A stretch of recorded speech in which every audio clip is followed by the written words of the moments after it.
Alright, so we got Twiggy on our first trail day. We got Stanley and Evie here. They had a great intro, and she seems to understand her place. And if not, there are two dogs here that will tell her and remind her about it. Shake off a little stress. Yeah, she's got a lot going on. She's all over the place mentally, so she needs a lot of walks and just desensitizing stuff. She's just like, okay, no, where'd you go? So, yeah, those kind of dogs just, it's like they just need to get out and do more stuff. Oh, we're pooping. Okay, so she's still kind of split off. Sorry, I've been mentioning, she just is an explorer. She doesn't need the pack drive. She'll do better with other dogs, with dogs around, and that will be the benefit of that. But for the most part, she just needs to just go and walk and explore. And I can tell by the way that she walks that she needs that. Also, she's very into it and not necessarily just walking. So, and that's just the kind of dog she is. So, it's because she's a terrier.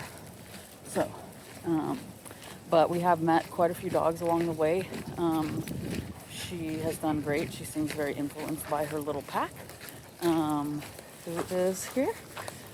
But yeah, you can see there, Stanley's trying to buddy up with her by clinging to her, but she just doesn't care. And for a 2-year-old dog, it's kind of weird. But it's just because she just wants to go exploring. Once she gets out some of this exploring, I'd be surprised if she doesn't try to bond more. But that will be a sign of her change. But for now, what she needs is this, and that's what she's telling me. So that's how dogs communicate. Little things like that. They don't have to tell me anything. They just have to do something one way or do it the other. I can really tell that Stanley likes her and is trying to acclimate her into his little circle.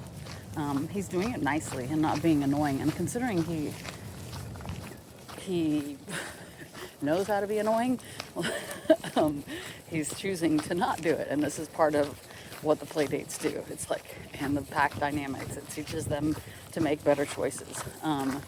And he's making all these choices on his own because he wants to do the right thing for the other dogs. And he's trying to be really nice to her so that she has a place in the pack. But he's not being pushy. See all the doggies? He's not being pushy about it because she doesn't want it. And he knows that. So he's not making her forcefully have to correct him.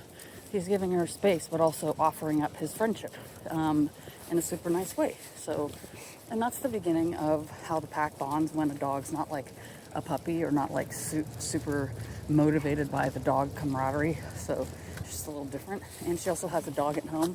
She doesn't necessarily need all that camaraderie if she has some, but she will be influenced by the dogs with her behavior and her reactive behavior. So that's the reason to have all these different dogs, and every dog that's reactive or not, and just keeping them calm and learning by example.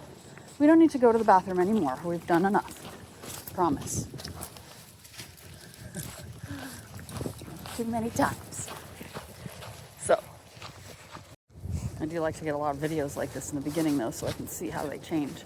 It also shows you how much Stanley has changed and grown, and Evie, because Evie's kind of just around now. She's in La La Land, just hanging out, getting some exercise, likes the activities, but doesn't always want to pounce on any kind of correction. So I don't put her in super challenging situations all the time, but I know she likes it sometimes, so every once in a while.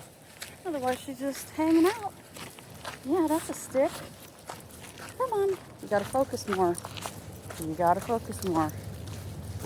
Ugh. She does seem to be very responsive to an elevated tone.